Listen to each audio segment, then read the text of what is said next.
strawberry seeds in the river, in the fish's mouth and belly, in the heron's mouth and belly, dusk and dawn on their wings. They fly following patterns older than maps, paper and ink, the scales of the salmon reflecting moonlight, a layer for every moon past. Years of swimming upriver, babies born and carried down to then swim up again. This cycle, a continuum, transgressing space and time. It wasn't a map that brought me to the river. It was my parents, as a child, visiting the part north of Dundas Street. It was the first time I saw salmon spawning. I was overcome with a feeling of what I now would call awe and wonder, and then disappointment when we had to go home. And every year after, I would wonder, when will I see this salmon spawning again? In 2020, I became a close neighbor to the river's mouth. During the early months of the pandemic, my landlord let us know he would not extend our lease come September. So I moved from Kensington Market to a neighborhood in between Bloor, Lakeshore, Jane, and Runnymede. At the top of the hill where my building sat, I could see the lake.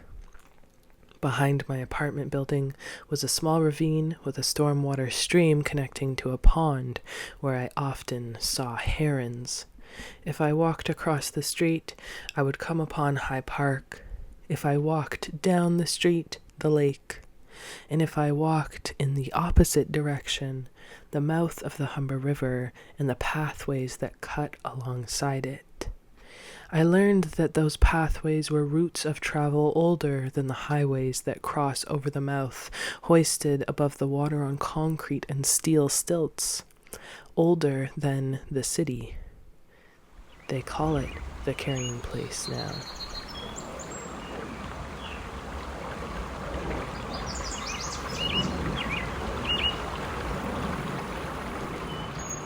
One day, while walking along the mouth of the river under the Humber Bay Arch Bridge, I came upon words inscribed into shiny silver metal installed on the bridge's stone stilts.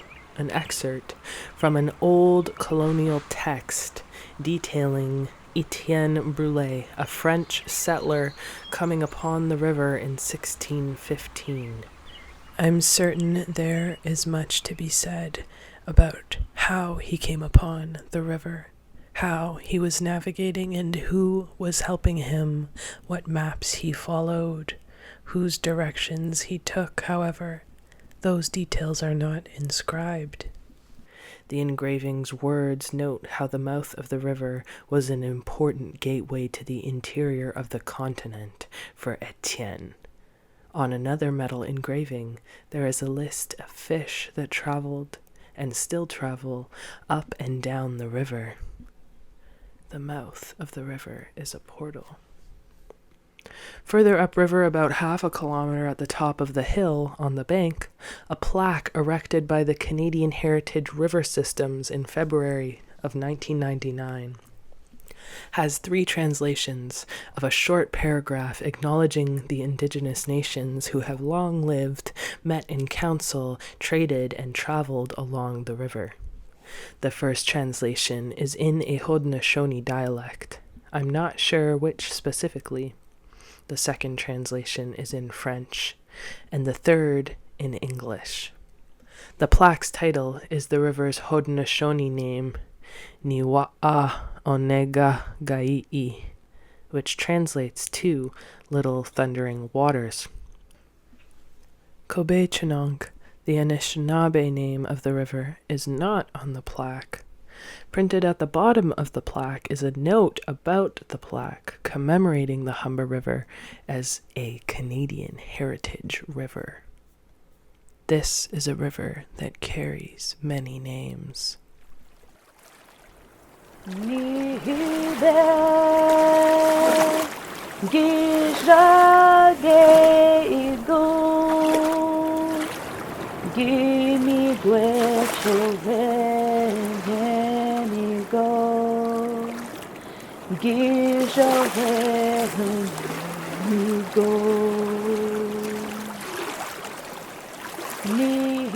I nurtured you to life in my loving embrace.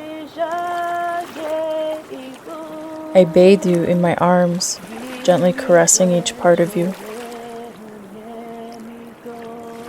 I provide you nourishment and life unconditionally because I love you. The memories and wisdom of your ancestors I carry so you won't forget. When you grieve, I surround you in my warmth. When obstacles arise, by the path of least resistance, I always find a way. When I am still, reflection I provide. I am ancient technology. I sustain all life. I am water.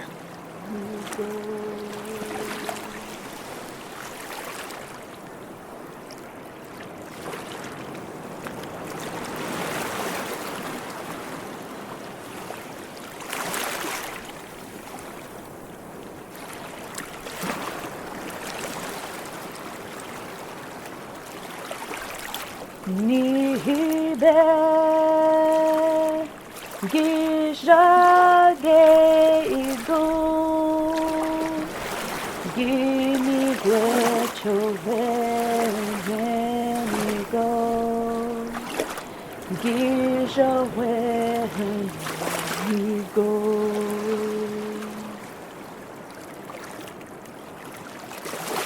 Nihibe gishage igu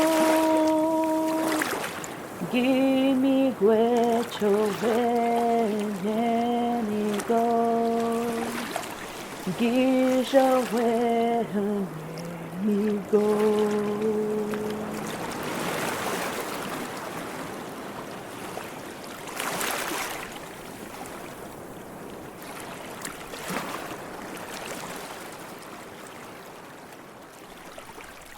That was a recording by Anishinaabe artist Star Nahwegahbo, a friend from On Deck Omniconning First Nation who also lived near the river. Over the pandemic, through Zoom, phone calls, and texts, we shared with each other our love for this waterway, how it fed into our lives and creative practices.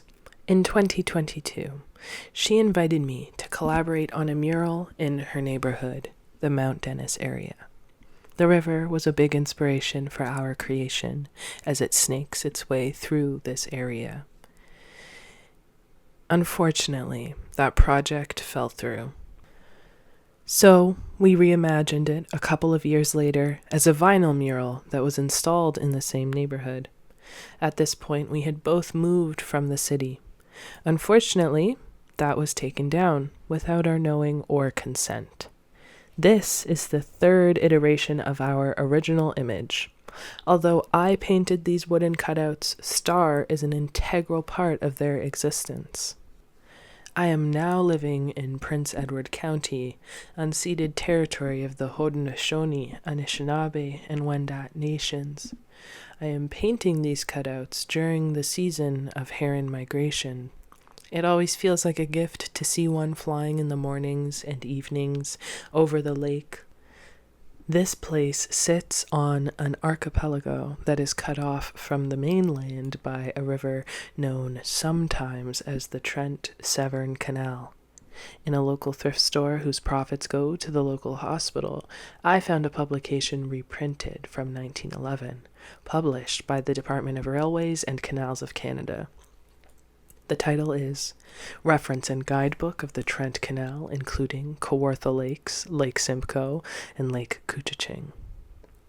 After a couple of pages of ads for Canadian-produced beer tourism companies, the Royal Bank of Canada, which is a bank that sponsors many public art programs in Toronto, the introduction, in which I will paraphrase the author, reads, I have endeavored to present herein, in as complete and condensed a manner as circumstances will permit, facts concerning the history of the canal, the position the canal occupies at the present time and is destined to occupy in the scheme of Canadian transportation.